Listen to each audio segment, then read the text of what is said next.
So good day mga boss, welcome sa channel natin QuickBooks Pinas. So para dun sa mga bagong gusto matuto ng QuickBooks Online, visit kayo sa channel natin. Tapos diretso kayo dito sa playlist. Ayan, so sa playlist natin, may dalawang folder yan, yung Module 1 at Module 2. So tapos na tayo sa Module 1, andito na tayo sa Module 2. Currently, nasa Activity 6 na tayo, which is mag-categorize ng mga transaction. So previously, gumawa tayo ng recording transactions gamit yung mga account receivables natin. So panoorin nyo lang yung Activity 5 tsaka tapusin nyo para makaproceed kayo sa Activity 6. So approaching na tayo sa Activity 6. Gagawin natin sa Activity 6 is mag-categorize ng mga transactions. So pwede kayong mag-refer dun sa Module 1 natin. Kompleto naman yung Module 1 natin dyan. From creating chart of accounts up to dito sa pag-reconcile. So for Activity 6, mag-categorize ng transaction, tsaka Activity 7 yung pag-reconcile. Okay, so punta na kayo sa QuickBooks nyo. And then dito sa All Apps, punta sa Accounting, then sa Bank Transactions. Okay, so ito yung previous na transaction for Module 1 ito hindi ito pang Module 2. So pinapakita ko lang kung paano i-categorize nyo ng tama yung mga transactions nyo. So for the Activity 6, depende yan kung doon sa in-upload nyo from bank feeds, yung mga sa Chase Bank at saka sa credit card. So make sure kapag mag-categorize kayo ng transaction, unahin nyo muna yung mga naka-match o paired. So halimbawa kung i-click nyo itong match or categorize, ayan, so may kulay green dyan na lalabas. So unahin nyo muna itong i-categorize kasi para hindi kayo mag-double transaction. Hanapin nyo itong matching transaction or paired transaction. So halimbawa nito, ito kay GoDaddy, kung i-click nyo yan, so lalabas dito, one found expenses with an open balance of 500. So make sure kapag mag-matching kayo, kung i-click nyo itong match, is kapareha ng supplier's name tsaka yung amount. Kasi usually kapag nakikita nyo yung amount, agad na, ang mali kasi dyan, agad na nagmamatch tayo kapag kapareha yung amount. So hindi, mali yan. Click nyo muna, tapos make sure yung date is kapareha ng date dito. So usually nagkakaiba yan, merong allowance yan ng mga 2 days. So make sure pa rin na same yung supplier, which is GoDaddy, tapos tama yung amount, 500 pesos. So for this case, tama naman yung transactions natin, so pwede na natin siyang i-match directly. Ayan, so kung makikita nyo, from 27 kanina, naging 26 na siya. So pumunta na siya dito sa posted. Meron na tayong isang transaction dito, which is si GoDaddy.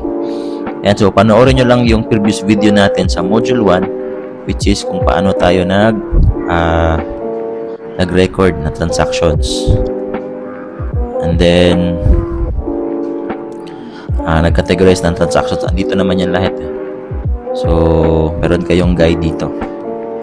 And then sa tips din dito sa pair transaction, so make sure na yung mga basic details is tama, no?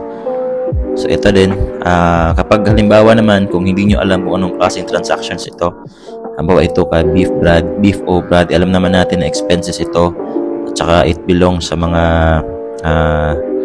meals na mga transaction. So make sure na nakabilong ito sa meals. So pwede nyo yung i-type dyan, meals entertainment.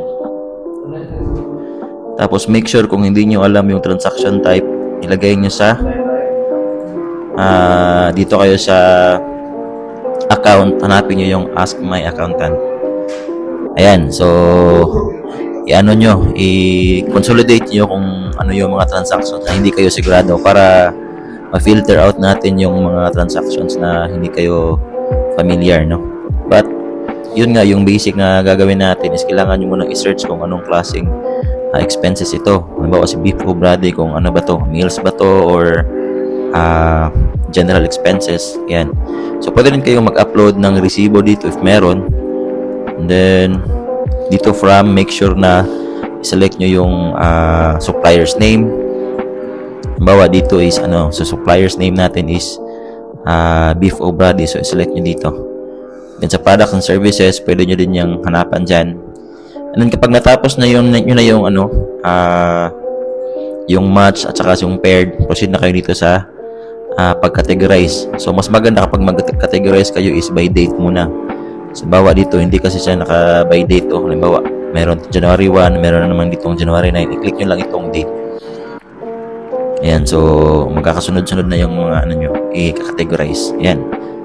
So make sure tama yung categorization nyo kasi ito yung magre-reflect sa balance sheet natin at saka sa profit and loss. So kapag tama yung categorizations nyo, tama din yung magre-reflect doon sa profit and loss nyo. Ayan, so same din dito gagawin natin sa Chase Bank. Unahin yung yung nag-match tsaka yung paired. So kung wala naman is proceed na kayo sa categorization. Pag meron naman kayong nahihirapan kayo dito sa pag-categorize, punta lang kayo talaga sa previous video natin yung paano ang proper na pag-categorize ng transactions. Dito how to categorize 1 month bookkeeping transactions para mayroon kayong guide. So I think yun lang yung activity 6 natin. For the activity 7 is kailangan na nating mag-reconcile. So kung natapos na kayo mag-categorize, comment kayo ng done para ma-verify ko kung sino yung mga natapos na sa mga activities. So yun lang mga boss, ma'am, sir, and good luck sa categorization nyo for activity 6. Stay safe.